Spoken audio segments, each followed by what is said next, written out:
मेरा नाम नंदिनी है। मेरी उम्र 36 साल है। मैं एक विधवा हूँ और मेरे पति की मृत्यु के बाद मेरा इकलौता सहारा मेरा बेटा आदित्य था। मेरे जीवन का सारा समय उसे संभालने और उसकी देखभाल में ही बीत गया। जब वह छोटा था तो मेरी पूरी दुनिया उसी के इर्द गिर्द घूमती थी, लेकिन जैसे जैसे आदित्य बड़ा हुआ मैंने उसकी आदतों में बदलाव देखना शुरू किया। वह अब 17 साल का हो चुका था, लेकिन उसकी हरकतें मुझे अक्सर अजीब लगने लगी। एक दिन रात को जब मैं अपने बिस्तर पर सो रही थी, मुझे कुछ महसूस हुआ। अचानक मुझे अपने शरीर पर किसी का हाथ महसूस हुआ। जब मैंने आंखें खोली तो देखा कि आदित्य मेरे पास खड़ा था और धीरे धीरे मेरे अंगों पर अपना हाथ फेर रहा था। मैं थोड़ी देर के लिए स्वगंध रह गई। मेरे अंदर एक संघर्ष चल रहा था, लेकिन मैंने कुछ नहीं कहा। शायद मुझे भी कुछ महसूस हो रहा था। उस रात के बाद मुझे आदित्य की हरकतें और भी स्पष्ट दिखाई देने लगी।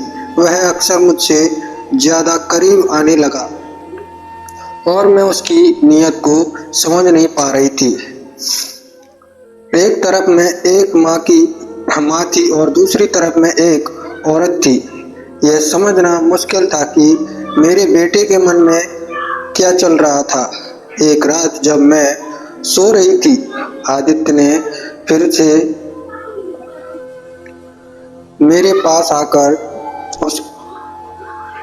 आकर मेरा स्पर्श किया। मैंने उसकी ओर देखा और उसे रोकने की कोशिश की, लेकिन मेरे अंदर कुछ था जो उसे रोकने नहीं दे रहा था।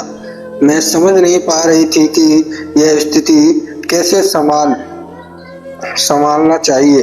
मेरे दिल और दिमाग के बीच एक अजीब सी जंग चल रही थी।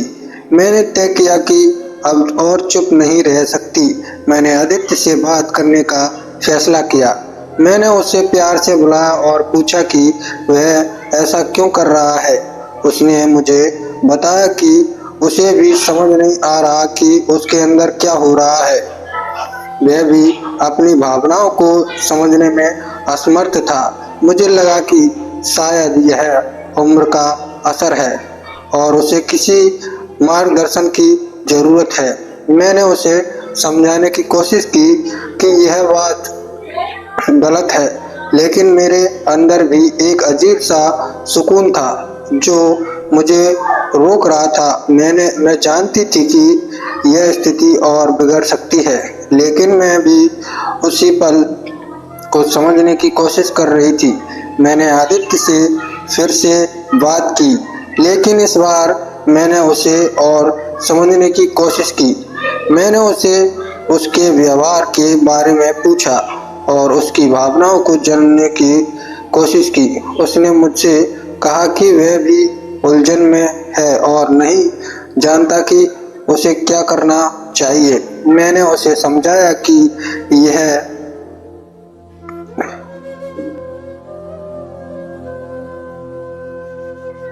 सब कुछ एक अस्थायी स्थिति हो सकती है और उसे अपनी भावनाओं पर नियंत्रण रखने की जरूरत है। मैंने उसे काउंसलिंग की मदद लेने का सुझाव दिया ताकि वह अपनी भावनाओं को सही दिशा में ले जा सके। वह मेरी बात सुनकर सहमत हुआ और मैंने उसके लिए काउंसल से मिलने का इंतजाम किया। आखिरकार हम काउंसलर से मिले। उसने हमारी स्थिति को समझा और आदित्य को उसकी भावनाओं को नियंत्रित करने के लिए मार्गदर्शन दिया।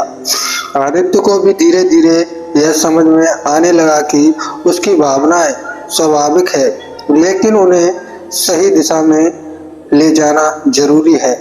काउंसलर की मदद से आदित्य ने अपनी भावनाओं को समझाना और नियंत्रण करना सीखा। मैंने उसके साथ हर कदम पर खड़ी रही और उसे प्रोत्साहित किया। धीरे धीरे आदित्य अपने जीवन में सुधार लाने लगा और मैं भी महसूस कर रही थी कि हमने एक सही दिशा में एक कदम बढ़ाया है। काउंसलिंग के बाद आदित्य में बड़ा बदलाव आया। उसने अपनी भावनाओं को समझने और नियंत्रण करने की दिशा में कड़ी मेहनत की।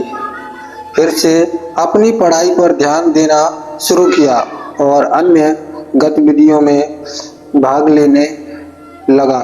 मुझे गर्व था कि उसने अपनी भावनाओं पर काबू पाया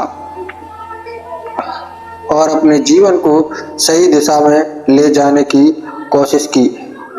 मैंने उसकी सफलता और प्रगति देखी और महसूस किया कि यह सिर्फ उसकी नहीं बल्कि हमारी दोनों की जीत थी। हम दोनों ने मिलकर इस मुश्किल स्थिति से बाहर निकलने का रास्ता खोजा था।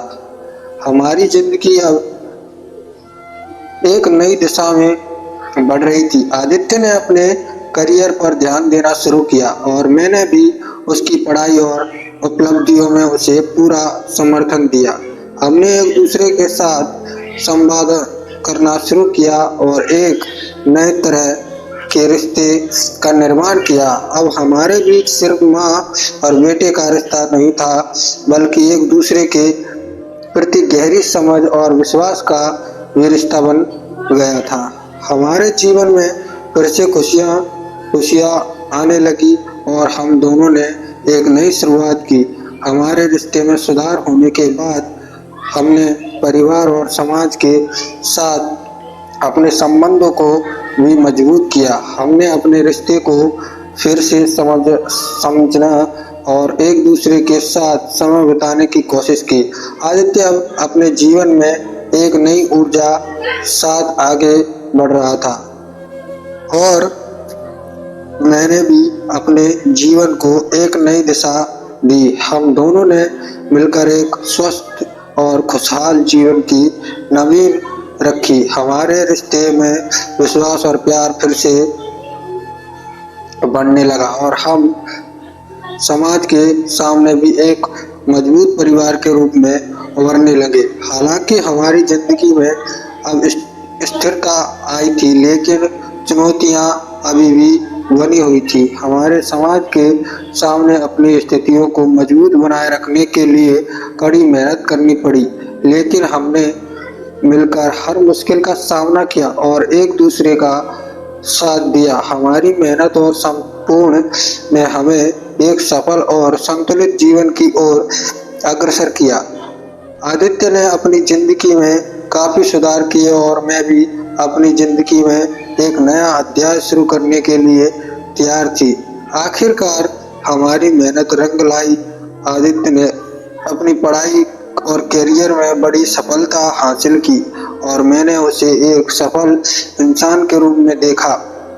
हमारे रिश्ते में प्यार, समझ और विश्वास कायम रहा और हमने अपने जीवन को खुशी और संतोष के साथ जीने की दिशा में एक कदम बढ़ाया। अब मैं भी जानती हूँ कि जीवन में कितनी भी मुश्किल क्यों न आए, अगर साथ और समझदारी हो तो सब कुछ ठीक हो सकता है। हमारी कहानी का अंत सुखद हुआ और हमने एक खुशहाल और संतुलित जीवन को और बनने का संकल्प किया।